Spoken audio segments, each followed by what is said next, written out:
Here we have a 2008 Polaris Sportsman 90. We're going to change the Gearcase oil in it today.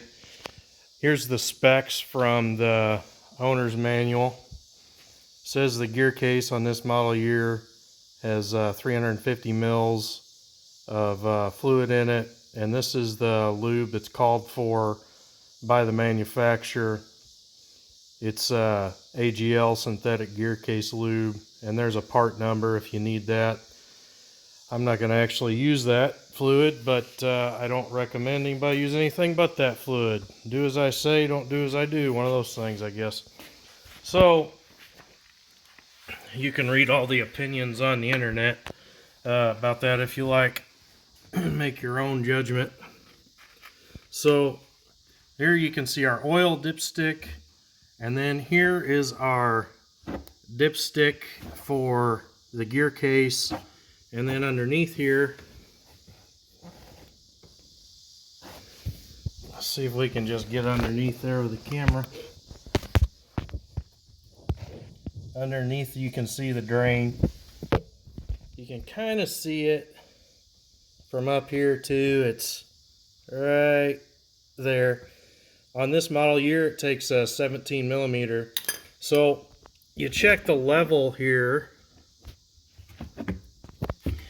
Kind of close quarters. You need pretty small fingers to get this out. It's like a rear diff or something where you take the plug out, and as soon as it starts to spill out, that's when it's full.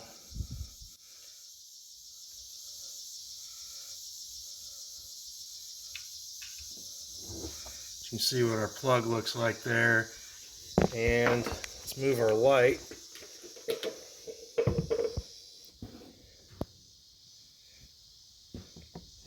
So I don't know if you can see that, but it's kind of foamed up in there, and it is right at level.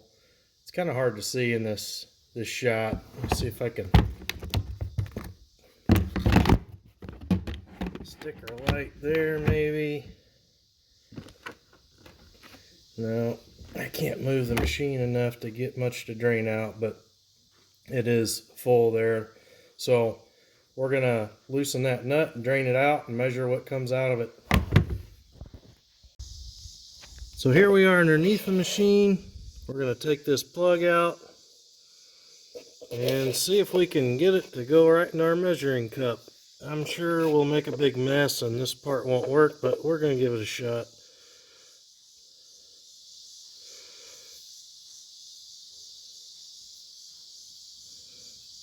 Sorry folks, get that camera back in position here.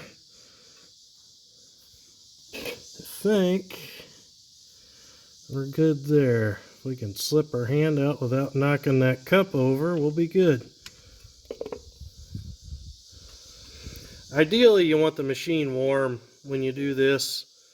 We did lose a little here, but that's a reasonable amount. Whatever measurement we get here is going to be okay. Something to keep in mind on this fill hole and this level check plug, when you remove it, there's a O-ring around it. You can see it there, that black O-ring. You'd hate to not notice that that came out or something and then lose most of your fluid on your first ride. So we got about 320 mils out of that drain.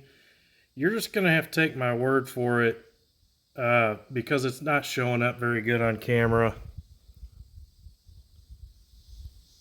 It's kind of hard to see there, but I can't apply enough light to it so you guys can see it, but 320 mils is actually what came out. So we put our drain plug back in and we're ready to fill this thing up. You're going to need a funnel with a really tiny end on it, really small funnel, or you're going to need a container to fill from with one of these tops on it and run some maybe vinyl tubing or fuel hose or something into the hole from your container that you're going to fill from.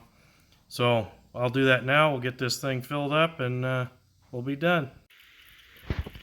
So we got her topped off. You can see it overflowing a little bit.